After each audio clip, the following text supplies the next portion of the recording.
որոշում հայտնելով նաև արձագանք եմ մեղադրողի նշեցված տեսակետին։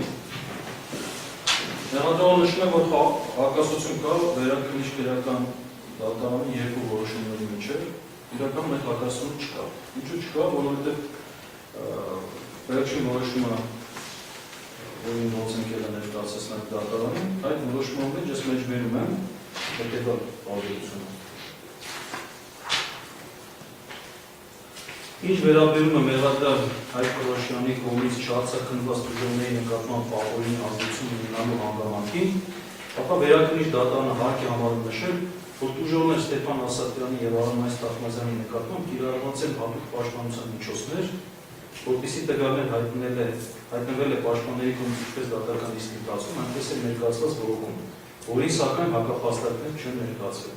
որպեսզի պայմաններում վերջինների վրա ազդեցություն ունենալու հավանականությունը վերաքննիչ դատարանը իրատեսական չի համարում։ Տեսեք տարբերությունը։ Առաջի որոշման ժամանակ, պարոն Վշտունովի կողմից կայացված որոշման ժամանակ, այս փաստը մեզ հայտնի չէր։ Մենք դատարանում ենք իմում, այսինքն երբ որ գործունեություններից անվտանգ ամբողջությամբ, մենք այդ ժամանակ իմացանք, որ պաշտպանության հատուկ միջոցներ է կիրառվել եւ արդեն դատարանում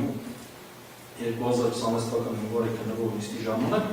այդ ժամանակ մենք այդ հարցը բարձրացրեցինք, որն իհարկե մեղադրողը հակապաստարկներ չներկայացրեց։ Հետևաբար, վերաքննիչ դատարանը պարոն Պապոյանի նախագահությամբ, երբ որ խոսում է, որ չկա անհրաժեշտությունը,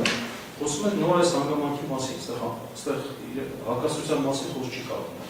Այսինքն տվյալ պայմաններում, տեսեք, նախկինում, երբ որ այդ հանգամանքը հայտնի չէր նաև առաջի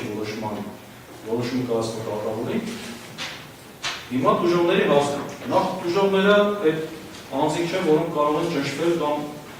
իմ վստահությամբ կարող են նրանց վրա ճնշում բանեցնել։ Նախ այդ նման փաստական տվյալ չկա մեկ։ Երկրորդ դժողների հովանավորը Հայաստանի վարչապետ Նիկոլ Փաշինյանն է։ Այդ բարենորոգիչ ծրագրի շրջանակներում իրենք էլ ակտիվ ներգրավված են, այսօր պաշտպանության միջոցներ են կիրառված, իրենց հետ իրենց անվտանգության ծառայողները իրենց հետ մշտապես իրենց են ուղեկցում, իրենք ամենապաշտպանված մարդիկ են այստեղ։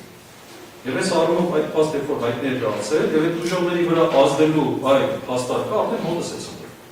Ինչն է որ վերաքննիչ դատարանը արձանագրել է։ Հետևաբար վերաքննիչ դատարանի որոշման պայմաններում ակնհայտ է, որ այսօր հապանջոց կիրառելու հիմքերը բացակայում են։ Այնպես որ որևէ հակասություն չկա։